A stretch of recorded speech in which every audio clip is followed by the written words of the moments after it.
Major human ethnic groups. The First Men. The First Men were the earliest humans to settle Westeros, arriving from Essos roughly 12 millennia before the series' timeline. They crossed via the now sundered Arm of Dorne and spread across the continent, creating small kingdoms during the Age of Heroes. After long conflict, they signed a pact with the non-human children of the forest, adopting worship of the old gods, nature's spirits represented by carved faces on weirwood trees. Their original language, the Old Tongue, largely disappeared in the south, but survives in fragments among the free folk. Culturally, they emphasized clan loyalty, direct justice, and practical warfare. Their bloodlines remained strongest in the north and beyond the Wall because the Andal conquests never fully took hold there. In the books, the First Men's legacy is visible in laws, runes, and barrow mounds. In the show, it appears mainly through northern customs, weirwoods, and sites like the Fist of the First Men. The Andals. The Andals migrated from Andalos in Essos roughly 6 millennia after the First Men, arriving in organized waves with iron weapons and the faith of the Seven. They conquered or intermarried with most southern kingdoms, replacing old tongue runes with written scripts that evolved into the common tongue. They embedded feudal structures, knighthood, septs, and chivalric ideals across the Vale, Riverlands, Westerlands, Reach, and Stormlands, with partial influence in the Iron Islands and Dorne. Their religion centers on the Seven: father, mother, warrior, maiden, smith, crone, and stranger, shaping legal norms and gendered expectations in the south. Present-day southern nobles typically claim Andal descent, while the north remained predominantly First Men in culture and belief. The show references Andals mostly through royal titles and the pervasive faith. The books provide detailed chronology of their invasions and reforms. The Rhoynar. The Rhoynar came from riverine city-states along the Rhoyne in Essos. After defeats by Valyria, Queen Nymeria led a mass migration to Dorne about a millennium before the series. Their arrival fused with local First Men and Andal populations, producing an enduring Dornish identity. Rhoynar influence explains Dornish equal primogeniture, firstborn inherits regardless of gender, looser attitudes toward paramours and bastardy, and traces of a distinct accent and customs tied to river life. Pure Rhoynar worship of Mother Rhoyne faded in Westeros as most adopted the faith of the Seven, though some river traditions persist among groups like the Orphans of the Greenblood. The show features Dornish characters and Nymeria as a namesake, while the books detail the migration, legal reforms, and the salty, sandy, and stony Dornish distinctions by appearance and geography. Valyrian descended houses: Targaryen, Velaryon, Celtigar.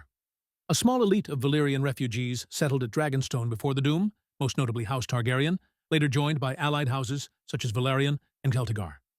They brought dragon lore, high Valyrian language, and endogamous marriage practices designed to preserve the blood of the dragon.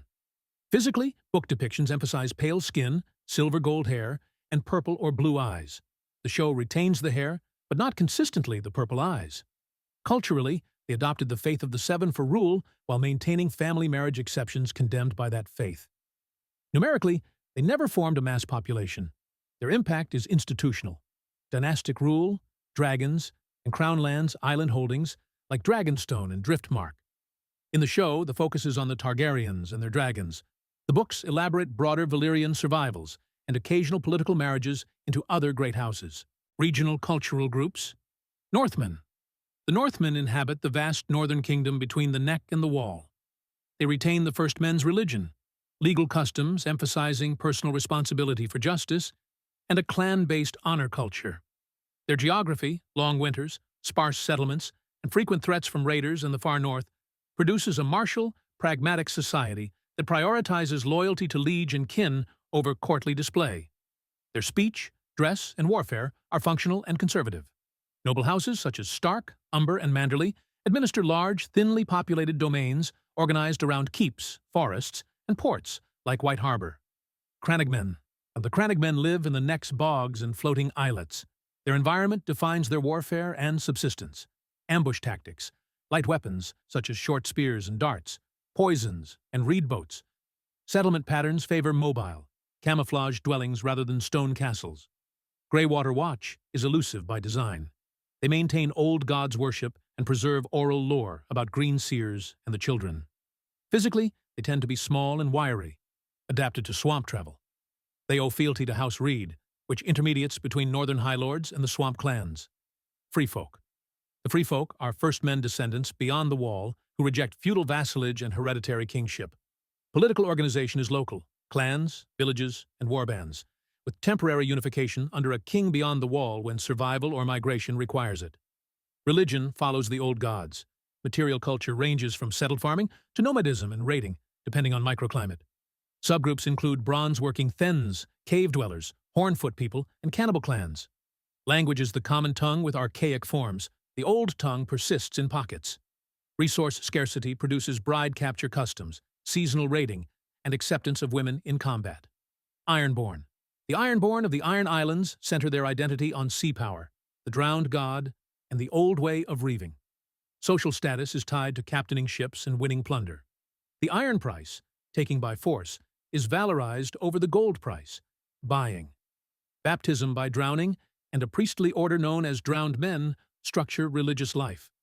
Geography, rocky isles with minimal arable land, drives maritime economy and periodic piracy. Political institutions include a king's moot tradition and great houses like Greyjoy. Military equipment emphasizes boarding axes, short spears, mail, and leather optimized for wet conditions. Dornishmen. Dorne's population is a fusion of Rhoynar migrants with local First Men and Andals. Law and succession follow equal primogeniture. Social norms treat paramours and bastards with reduced stigma relative to the rest of Westeros. Climate and terrain, deserts, red mountains, irrigated valleys, shape loose, heat-adapted dress, spear-heavy infantry, and river culture along the green blood. Subtypes reflect geography and ancestry. Salty Dornish of the coast show strong Rhoynar traits. Sandy Dornish of the desert are darker-skinned from exposure, and Stony Dornish of the mountains retain more Andal and First Men features. Religion is the faith of the Seven, with residual Rhoynish traditions among communities like the Orphans of the Greenblood. Valyrian. The Vale preserves early Andal institutions with high-status knighthood, septs, and an elite that emphasizes pure Andal lineage. The Mountains of the Moon isolate fertile valleys and coastal fingers, producing a bifurcated society of rich lowlands and dangerous passes. Military culture prioritizes heavy cavalry and disciplined household knights, while alpine logistics constrain large campaigns. House Arryn's Eyrie symbolizes defensible, high-altitude rule. Gulltown anchors maritime trade. Hill tribes of the Vale. Remnants of First Men in the Vale formed independent raiding clans after Andal conquest. They occupy upland ridges and hidden valleys, using terrain mastery for ambush and plunder along the high road. Equipment is light, axes, short spears, rawhide shields, and armor is minimal. Leadership is personal and merit-based. Custom includes scarification and trophy-taking. They practice old gods' worship in simplified forms and do not integrate into Vale feudal structures. Reachmen. The Reach's fertile plains and vineyards create dense populations, surplus agriculture, and wealth that sustains a chivalric culture centered on tourneys, heraldry, and courtly norms. The faith of the Seven is dominant. Old Town anchors learning at the Citadel and religion at the Starry Sept. Military organization fields large, well-equipped levies and renowned knights. Marcher lords on the Dornish border cultivate a grimmer, frontier ethos due to chronic skirmishing. Houses Tyrell, Hightower, Redwine, and Tarley exemplify agricultural, naval, and martial specializations. Westermen. Mineral wealth, especially gold, defines Westermen strategy, logistics, and politics. Coin funds, plate armor, professional retinues, siege capabilities, and patronage networks. Cultural reputation emphasizes pragmatism and calculation over romantic chivalry, though knighthood remains prestigious. Geography includes defensible passes like the Golden Tooth and coastal ports like Lannisport, enabling both land and sea operations. The faith of the Seven structures civic life. Heraldic identity is tied to mining towns and mountain strongholds. Stormlanders. A storm-lashed coastline, dense forests, and exposure to Dornish marches produce a martial society that prizes endurance, directness, and siege resilience. Castles like Storm's End are engineered against weather and sorcery. Lineages traced to First Men kings, later infused with Andal institutions. The faith of the Seven predominates. Notable outputs are elite individual fighters and commanders. Equipment favors sturdy mail and shields suited to wet, windy conditions. Marcher culture overlaps with the Reach on the border, but retains distinct Stormlands loyalty networks. Rivermen. Flat, fertile floodplains around the Trident support farming and river trade, but offer weak natural borders, yielding a history of conquest by neighbors. Identity is mixed, First Men and Andal, with religious diversity. The Seven predominate, But old gods' worship persists among houses like Blackwood. Political volatility fosters pragmatism, strong kin alliances, and localized customs, such as river burials by some houses. Military assets emphasize archery, ferry logistics, and fast raiding across fords and causeways. Great castles like Harrenhal dominate crossroads and supply routes. Crownlanders. The Crownlands were carved for direct royal administration around King's Landing and Blackwater Bay, producing a composite population from former Riverlands and Stormlands territories, plus Valyrian-descended island houses. Culture is urbanized and cosmopolitan near the capital, with rural zones supplying grain, timber, and fish to the city. Sub-regions retain distinct traits. Crackclaw Point harbors stubborn first men, descended small lords. The islands of Dragonstone and Driftmark embed Valyrian naval traditions. The faith of the Seven dominates outside Dragonstone's historical exceptions. Governance is shaped by proximity to the royal court and its bureaucracy. Non-human races of Westeros. Children of the Forest. The Children of the Forest were the earliest known inhabitants of Westeros. They are small, humanoid beings, adult in age but the size of human children. Their physical traits include nut-brown skin, dappled patterns like bark or leaves, golden cat-like eyes, and only 4 fingers on each hand ending in claw-like nails. They lived in forests, caves, and swamp crannogs, wearing clothing of leaves and bark.